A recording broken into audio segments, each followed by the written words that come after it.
रात्रि का 1 बज चुका है। घोर अंधकार है और उस अंधकार में से आप धीरे धीरे मार्ग की ओर बढ़ते जा रहे हैं। तभी अचानक से एक ऐसी स्त्री आपके समीप आ जाए जिसे देखकर आप भयभीत हो जाएं। सोचिए क्या होगा। उस स्त्री के माथे पर आग लगी हुई है। हाथ में उसने एक नरमुंडों की माला उठा रखी है। आप तो देखकर ही घबरा जाएंगे। हो सकता है कहीं प्राण ना निकल जाएं। लेकिन ऐसा ही कुछ हुआ एक ऐसे भक्त के साथ जिन्होंने अपने जीवन का प्रसंग एक पुस्तक में लिखते हुए सबके समक्ष प्रस्तुत किया है। उन भक्तों ने लिखते हुए कहा, काशी में मेरा जन्म हुआ। मेरा परिवार बहुत संपन्न था। हमारे परिवार के ऊपर माँ जगदम्बा की साक्षात कृपा बरसती थी। हमारे परदादाजी नित्य प्रति माँ जगदम्बा की उपासना किया करते थे। उनके प्रताप से हमारे घर पे संपन्नता की कोई कमी नहीं थी। लेकिन जैसे ही परदादाजी का मरण हुआ, उनके पश्चात मेरे दादाजी ने सच्ची भावना के साथ माँ भगवती की पूजा की। उनके प्रताप से उनके जीवन में भी कोई कमी नहीं आई। लेकिन दादाजी के जाने के पश्चात मेरे पिताजी बड़े व्यसनी थे।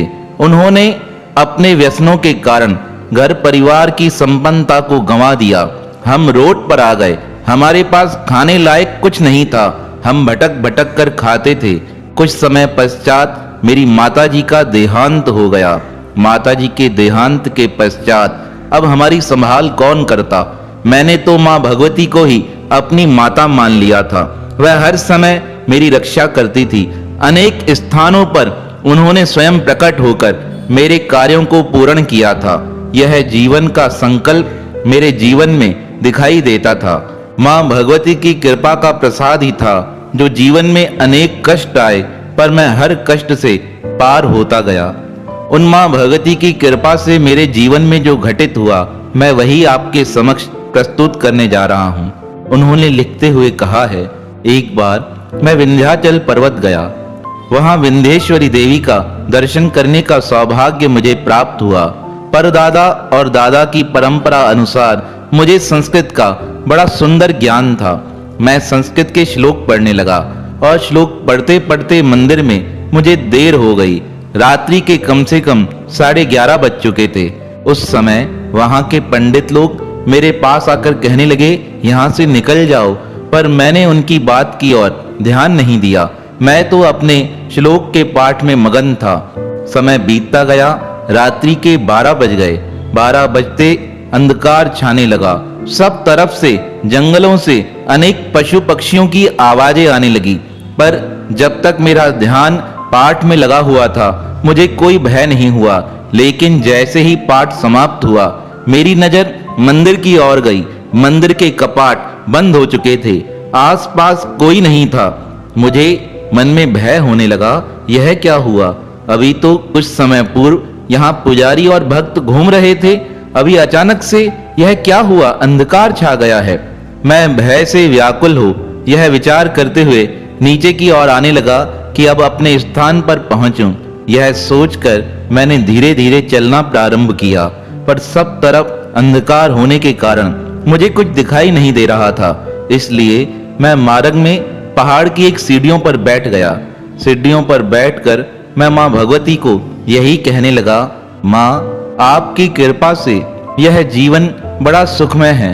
जीवन में बहुत तकलीफें आई, पर आपकी कृपा से पार होता गया। पर आज मन में एक लालसा लेकर आपके पास उपस्थित हुआ हूँ। आपके दर्शन प्राप्त हो जाएं। सारा जीवन ब्रह्मचार्य के रूप में व्यतीत किया है। मेरे मन में अन्य कोई कामना नहीं है। अगर आप साक्षात देवी हैं तो मेरे समक्ष प्रस्तुत हो जाइए। इस प्रकार प्रार्थना कर मैंने नेत्र बंद कर दिए और आगे चलने का प्रयास करने लगा। जैसे ही मैं मार्ग से गुजर रहा था, पहाड़ी मार्ग था, सीढ़ियां उतर रहा था, अचानक मेरा दिल दहलाने वाली एक ऐसी घटना हुई जिसने मुझे हिलाकर रख दिया। थोड़ी देर तो मैं होश में ही नहीं आ पाया, पर जब धीरे धीरे मुझे होश आया, तब तक एक अलौकिक चमत्कार हो चुका था। मैं उसके बारे में आपको बताने जा रहा हूँ। जैसे जैसे मैं नीचे उतर रहा था, तभी अचानक से एक स्त्री बड़े काले रूप में मेरे समक्ष प्रस्तुत हो गई। वह सीढ़ियां चढ़ के ऊपर की ओर जा रही थी। उसके ललाट से आग निकल रही थी। उसके हाथ में नरमुंडों की माला थी, एक हाथ में कपाल था और एक हाथ में उसने थाली ले रखी थी। मैं देखकर भयभीत हो गया। उस स्त्री को देखकर ना तो मैं अपनी नजरें मिला सका, ना ही मैं उसे देख सका। बस उसकी झलक पड़ते ही मैं नीचे गिर गया और वह स्त्री ऊपर की ओर चली गई। जब मुझे होश आया, मैं अपने आप को संभालते संभालते नीचे लेकर आया और अपने स्थान पर पहुंचा। उस दिन जब मैं रात्रि को 3 बजे सोया था, तो दूसरे दिन 10 बजे मेरी नींद खुली। मेरे दोस्तों ने, मेरे मित्रों ने मुझे कहा, क्या हुआ, तुम उठे नहीं हो? प्रातः काल हो चुका है और तुम्हारा तो नियम है अपने नित्य नियम करने का। आज क्या हुआ, इतनी देर हो गई? मेरे मुख से एक भी शब्द नहीं निकल पा रहा था। मेरा शरीर जकड़ने लगा था और वह जकड़न ऐसी थी, उसे देखकर मेरे मित्र भयभीत हो गए। थोड़ी देर बाद मेरे मित्रों ने मुझे छींटा लगाकर जगाया। पूछने लगे क्या हुआ। तब मैंने उनसे कहा, कल जो मैंने देखा है वह बड़ा ही अलौकिक था। इतने में उस गांव के लोग भी मेरे नजदीक आ गए। पूछने लगे क्या हुआ, कल तुमने क्या देखा था। तब मैं उन्हें बताने लगा, कल रात को 1 बज गया। ऊपर अध्ययन और नियम करते करते मैं नीचे आ रहा था, तभी मार्ग में मुझे एक देवी के दर्शन हुए। वह साक्षात मां काली के रूप में थी। उनके मस्तक में आग लग रही थी, हाथ में कपाल था और एक हाथ में नरमुंडों की माला थी। वह साक्षात ऐसे प्रतीत हुई कि मां भगवती काली के रूप में सीढ़ियां चढ़कर मंदिर की ओर जा रही है और उसे देखकर मैं वहीं बेहोश हो गया। ऐसे लगा कि मूर्ति से मां साक्षात निकली है मुझे दर्शन देने के लिए। मेरी यह सब बातें सुनकर लोग हैरान हो गए। तब एक पंडित जी जो कोने में बैठे थे, वह कहने लगे, बेटा तुम बड़े भाग्यवान हो। यह मां विंध्येश्वरी की एक साधिका है जो नित्य प्रति उनकी सेवा करने आती है, पर किसी किसी साधक को उनका दर्शन होता है। जिनका मन सच्चा होता है उन्हें ही इस साधिका का दर्शन होता है। तुम बड़े भाग्यवान हो, तुम्हें मां भगवती की सेविका के दर्शन हुए हैं। उनकी बात सुनकर मेरा मन गदगद हो गया, क्योंकि मैंने ही सच्चे भाव से मां से प्रार्थना की थी, मां आपके दर्शन मिल जाएं, मेरा जीवन सफल हो जाएगा। एक ऐसी ही अन्य घटना मेरे जीवन में तब घटित हुई जब मैं महाराष्ट्र में मां भगवती के दर्शन करने गया। उस समय जब मैं वहां पहुंचा तो मंदिर के कपाट बंद होने वाले थे। मैंने वहां के पंडों और पंडितों से कहा, मुझे दर्शन करने दो। तब उन्होंने कहा, कल प्रातः काल आके करना। सारा दिन चलने के कारण मेरा शरीर टूट रहा था। मैं धर्मशाला में आकर सो गया, पर थोड़ी देर नींद आने के पश्चात मेरी निद्रा जागृत हो गई। मैंने सोचा, आज अगर माता के दर्शन हो जाते तो बड़ा सद्भाग्य होता। प्रथम दिन पहुंचते ही भगवान के दर्शन हो जाएं, इससे अधिक और क्या हो सकता है। लेकिन जो परमात्मा को मंजूर। अब रात्रि के समय मैं अपनी पुस्तक लेकर बैठ गया। पुस्तक लेकर मैंने विचार किया, अब माता के ही भजन गुनगुनाता हूँ। इस प्रकार पुस्तक पढ़ते पढ़ते मुझे नींद आ गई। रात्रि में स्वप्न देखा और मैंने स्वप्न में ही माता का श्रृंगार किया। माता के श्रृंगार में मैंने माता को चुनरी ओढ़ाई, माता को माला पहनाई, माता की आरती की। प्रातःकाल मेरी नींद खुल गई। मैं जल्दी से स्नान कर मंदिर पहुंचा। जैसे ही मैंने मंदिर के अंदर कदम रखा, कदम अंदर रखते ही मैं हैरान हो गया। उस समय भी मेरे साथ एक दिव्य चमत्कार घटित हुआ, जिसके विषय में मैं आपको बताने जा रहा हूं। उस समय माता ने जो श्रृंगार किया हुआ था, उसे देखकर मेरी आंखें खुली की खुली रह गई।